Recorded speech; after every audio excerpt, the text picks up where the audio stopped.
Hey guys, coming at you with a little something different tonight. Normally I do a talk on different topics, like how to get state legislation passed, how to deal with legislators, how to deal with legislative aides, how to deal with the media, different topics like that. Tonight I want to do something a little different. Some of you may have seen today, earlier today I made a meme that had a post of my son's bedroom door that stays closed all week long just because literally it is too painful to walk past that door and see an empty room all week long. So every week that door stays shut until my son comes back, and then I open it up. And I was amazed at how many people started making comments that they do the same thing. And I started seeing pictures of door after door after door. I posted that about 7.5 hours ago, and the last I looked it had close to 70,000 views and had been shared over 600 times. And so I thought I'd do something different tonight, and a lot of you can already relate to this. And I'm going to get very personal tonight, going through a little bit about what it's like to be a non-custodial dad. And not complaining, and I almost feel a little guilty doing some of this just because there's a lot of dads that have it even worse than me. So if you're one of those fathers, I take my hat off to you, because I know that there's a lot of dads that have it worse than me. But sometimes people on the outside, they don't understand what it's like to be one of us. And it's not that they're uncaring or unsympathetic, they can't relate. So I thought I'd do just a quick little video tonight just to give people an idea, what is it like? Because so many times people just have this picture of, well, yeah, they see their kids on weekends, but you know, they should be able to gut it up during the week and get other things done. Well, I want you to imagine this. First thing is, when you walk home at night, or when you walk home, when you get, some people, you do have to walk home because your car breaks down. My check engine light is on in my car, and it's been on for 8 months now because I don't have the money to get it fixed. So I literally am on a wing and a prayer every day when I get in that car, just hoping and praying that it doesn't break down because I don't have the money to get it fixed. So then you walk in, I walk in, I live in a condo here, nothing real glamorous, a little 2-bedroom condo. And obviously the first thing you notice, it's totally quiet. My son isn't here. And I don't care how much of a tough guy you are, when the person you love the most in your life is not with you, man, it cuts right down into you. And so many times, too, I hear people, they make the statement that, well, this guy lost his job on purpose so he could pay less child support. I can't think of anything more ridiculous for someone to stay. Do you honestly think someone would intentionally try to make less just to pay less child support? I'll tell you what really happened is they couldn't focus on their job. I know for myself, I went 204 days without seeing my son at all at one point. And your son's gone for that long, you can't think of anything. You can't focus on your job. You can't sleep at night.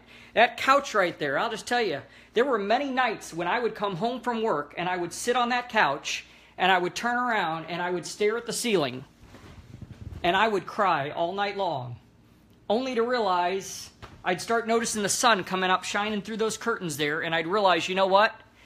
I just sat on this couch all night long. It's time to go back to work again. You have no energy whatsoever. You slept, you were awake the whole night long, so now you're stressed out. Your adrenal glands are just stressed to the hilt, and they expect you to be able to work.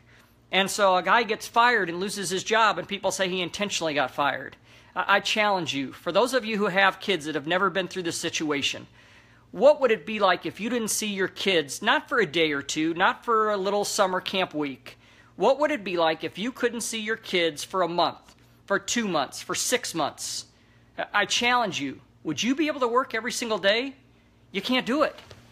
And I know myself, I used to be such a neatnik. I'm not exaggerating. I literally, that carpet right there, I used to literally vacuum, and I still do occasionally, every single night before I went to bed. I know it's repulsive, but I literally would have to have those lines perfectly straight on my carpet every night before I went to bed, or I couldn't get to bed. And then there's so many times when I come back on some weekends I get Levi both nights, some nights it's only one night, but so many times I come back and I see a toy sitting in the living room, sitting on that floor.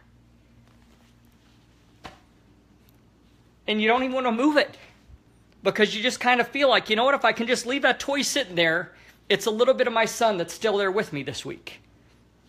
And then, the sad thing is, if you'll notice the size of the toy, for most of the non-custodial dads, you can't afford the really nice stuff. So you go to Target and you get the stuff that says clearance on it. So you get the $5 and $6 toy. And this weekend I was so excited, I went out and bought the $6 dino trucks. Levi's in love with dino trucks right now. Bought him one, and not to put the other party down, But when I FaceTimed, guess what he had at the other house? 8 dyno trucks. So why would he want to come to Dad's house to play with one when he has 8 now at the other house? But that's some of the stuff that a father goes through. Then I look at my thermostat. The air conditioning is off. Now, fortunately, it's not as hot right now, but I'll just tell you what, during the summertime, it gets pretty hot in St. Louis. And about the only time that thermostat ever goes on to turn the air conditioning on is when my son's here on weekends. Why? Because I don't have the money to pay for air conditioning right now. Every penny I have is being spent on food or something. It's already allocated. There's nothing extra. During the wintertime, it's the same way. My heat does not get turned on except weekends when my son's here. During the wintertime, I sleep. You'll notice I have an extra carpet right there. I sleep on the extra carpet because it gives me a little insulation. I'll sleep in a sleeping bag, and I'll put on a winter coat and several blankets over the top. And like I said, I don't mean to give you a sob story. I'll tell you what, I can guarantee you there are tens of thousands of fathers probably watching this right now that have done the same thing or even worse right now. There's some dads that have probably had to sleep in their car because they didn't even have a condo. They weren't even worried about the utilities. They didn't even have the place, the building, and the walls.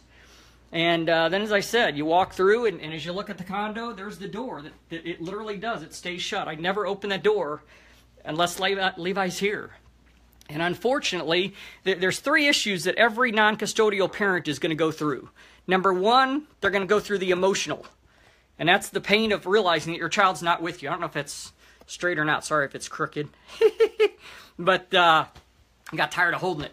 But, number 1 is the emotional. The feeling of realizing your child isn't with you. And it's so hard to focus on anything. Then you're going to get hit with the financial. Because now you're having to pay for sometimes 2 households. And extra expenses. And as I said, in my situation, I'm not complaining, but as you looked around my condo, it's nothing glamorous. My condo is valued at $68,000 if it was in good shape. As you looked around, mine is needing some repairs. Meanwhile, my son is literally, it's not exaggeration, living in a $1.2 million home on 6 acres with a circle view driveway, and I'm the one paying child support. Now, I have no problem paying support to take care of my son. But I thought the goal of support was to make sure that the child could live in a semi-equal standard of living. And I'm not complaining about my situation. I'm just saying, and I'm not even complaining about the other party involved. What I'm saying is, things have to change. There needs to be some common sense for kids so that kids can get equal time with both parents. So that the kids can be financially taken care of in a sensible way. In most cases, if a husband and wife were married and they fell on hard times, they would have to cut back. There's no other way around it. But yet, if you're a non-custodial parent, you're not expected to cut back. You keep paying the same standard of child support. And some of you know, the third issue, after you get through with the emotional and then the financial, is the health issue. And I'm not a doctor, but I work for one. And a lot of you know I had a pretty serious health issue that happened to me. And mine was a little unique, but tell you what, there's tens of thousands of fathers the same way.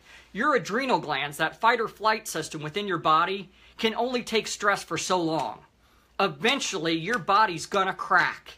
For some people, it cracks in a heart attack. For some people, it cracks in cancer. And sometimes people don't make the connections. You talk to any doctor that's been around for any length of time, and they will tell you there is a direct correlation between prolonged stress on the body and heart disease and cancer. And in my case, what I ended up getting was a cyst in my pineal gland in my brain. That took a pretty serious toll. It was to the point where I had a hard time being able to keep a job because I couldn't communicate as well. I had a hard time thinking and sleep. I needed literally, this is not exaggeration, 15 to 18 hours a day. To this point, literally, it's in St. Louis, it's 7 o'clock right now. I will probably be in bed within 30 to 45 minutes. Not because I'm a wimp, but because when you've got a cyst in your pineal gland, which controls your melatonin supply, you need a lot of extra sleep. And so work your butt off all day long to get home to fix dinner, go through the mail, do a couple things, and boom, you got to go back to bed to do the whole thing over the next morning again. And eventually the stress just ends up crashing your total body. And as I said, I don't mean to complain about my situation. There's tens of thousands of people watching this that your situations are worse than me. Now, I'm just hoping this can explain to some of the people on the outside who don't understand what we're going through. We're not deadbeat dads. Anybody who knows me and sees me realizes I work my tail off. There is nothing I wouldn't do for my son.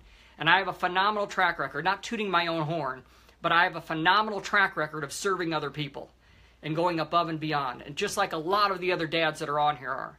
So I tell you what, it's not deadbeat dads. It's dads, and then once again, it's not just dads. So I apologize. I know there's some people watching this that mothers going through the same situation. So I don't mean it's just, I apologize. I didn't mean to offend you, but since obviously I'm a guy, I'm telling it from the dad's perspective. But I tell you what, guys, this is a very real thing. And if you're not involved in a situation like this, I hope you really watch this. I hope you watch it twice. And I want you to ask yourself, not from your perspective, but from your child's perspective. Because that's what I think about. I can take the hit. I can take it. But I want my son to have the experience of having a father that isn't so tired and exhausted that he has no energy when it's time to play on the weekends, that is able to do a few extra things. But when you go and go and go all week long and you're so stressed out, there's no energy left on the weekends. And you don't have the money for the extra experiences. You're barely trying to make it to be able to pay pay the bare minimum on your bills. There's no eating out. For me, for the last few years, eating out would have been fast food. And occasionally I'll splurge, and that's my eating out. To go to a restaurant where there's a waiter or waitress, I haven't done that in so long, I don't even remember what it's like anymore. And there's so many other people going through that type of thing. But I tell you what, I do want you to realize there is hope on the horizon. That may not happen this year, it may not happen next year, but I tell you what, there's a group of people that are locking arms and we are making a difference. Kentucky passed the rebuttable presumption for temporary orders last year, HB 492. Up in Michigan, we've got HB 4691 with Jim Runstead that already passed the Judiciary Committee. Missouri, we passed HB 1550 last year. I believe in my heart next year we're going to get the bill passed. Some of you have seen some of my posts on the Americans for Equal Shared Parenting of all the legislators that are now calling us asking if they can be a part of our next event. Some of you know I was supposed to meet with the governor of our state this week. Turns out Trump's actually coming into town on Wednesday, so my meeting got bumped. But it was a pretty impressive thing for the governor to call and offer to have a meeting with me. And my goal is to set up a time to, some of you know in Missouri, we've got a great team with Jeremy, Linda, Kenneth, and Scott, myself. The five of us work very well together. So my goal is to set up a meeting for all of us to really roll up our sleeves and get some things accomplished in Missouri. But I tell you what, I think you're going to see some great things out of Missouri and a lot of other states across the country. But we need your help. Guys, we are so darn close. The one thing we need is a call to action database. If you look at some of the organizations across the country that get the most things done. Now, I'm not saying whether you like them or not, because I know you get people from all the spectrums in the political realm. So throw your political opinion away and just look at the effectiveness of them and what they get done. One of them is probably the most powerful everyone knows is the National Rifle Association. Then you look at Americans for Tax Reform. You look at Eagle Forum. Three of the organizations that probably get a lot more done behind the scenes than just about any other organizations that are out there. Now, they don't do any protesting. I've never seen them have any protest, any of the three of those organizations. But I'll tell you what they do have. They've got a database. And they've got a call to action campaign that they know how to implement under the radar screen in stealth mode to get letters sent. Some of you remember hearing me tell the story. 22,000 emails got sent in one night this past session regarding a bill that we had in Missouri because they sent an email out to all the people in the database. That's what we need right now. Some of you know I've got the Americans for Equal Shared Parenting. It's working in conjunction with the Father's Rights Movement. Now, not officially, but obviously I have friends and I agree with the philosophy. I want to be careful legally what I say here because AFESP is a 501c4, which gives it a lot more leverage to do some legislative work. The Father's Rights Movement is a 501c3, which is very limited. You can only go up to about 5 to 10% of legislative action, and you're going to get in some trouble. So a little bit limited there. So let me just clarify, too. I am 100% behind the Father's Rights Movement. They have a lot more resources to do things. My organization is exclusively focused on two things: statewide legislation and Title 4D. Those are the big keys that mine are focused on. So if you have anything else, you need to go to the Father's Rights Movement. We've got the central page for the Father's Rights Movement, and every state has their own chapter. So you can go to, and it'll all be the same mode. So it'll be the Missouri Father's Rights Movement, the Illinois Father's Rights Movement, the Texas Father's Rights Movement. So if you're in a state and you're not a part of your state chapter page, make sure that you like your state chapter page. A lot of times those state chapters are very good at giving out advice on issues within your state, or at least being able to feed you to the right direction. A lot of times people send the emails or the private messages to the central page. I've seen it, guys. They get literally hundreds of private messages a day. So if you're wanting resources within your state, go to that one.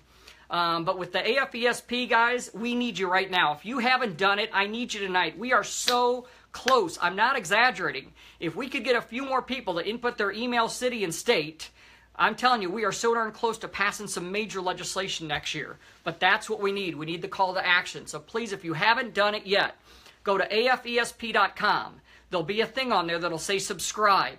Click on that, enter your email, your city, and your state. That's what we need to be able to send messages out as we get bills going. So please, please, please do that tonight, guys. It is absolutely critical. Next week, I'm going to be doing a Facebook Live, more specifics, once again, on how to get statewide legislation passed. Now's the time to be preparing. If you're wanting to get something introduced in 2018, now is the time to do it. And I know there's a lot of people, they want to help, they just don't know what to do. So next week, I'm going to go through about step-by-step, about 10 key things, at least to get the process started. I'm not going to go through the whole process or it would take an hour long. But I'm going to go through phase 1. You're in your state. You want to know the critical steps that you want to do to get some statewide legislation passed. I'm going to be talking about that. I am also going to be in D.C. speaking. I think I'm speaking on that Monday. I've got several meetings with legislators and senators while I'm up in D.C.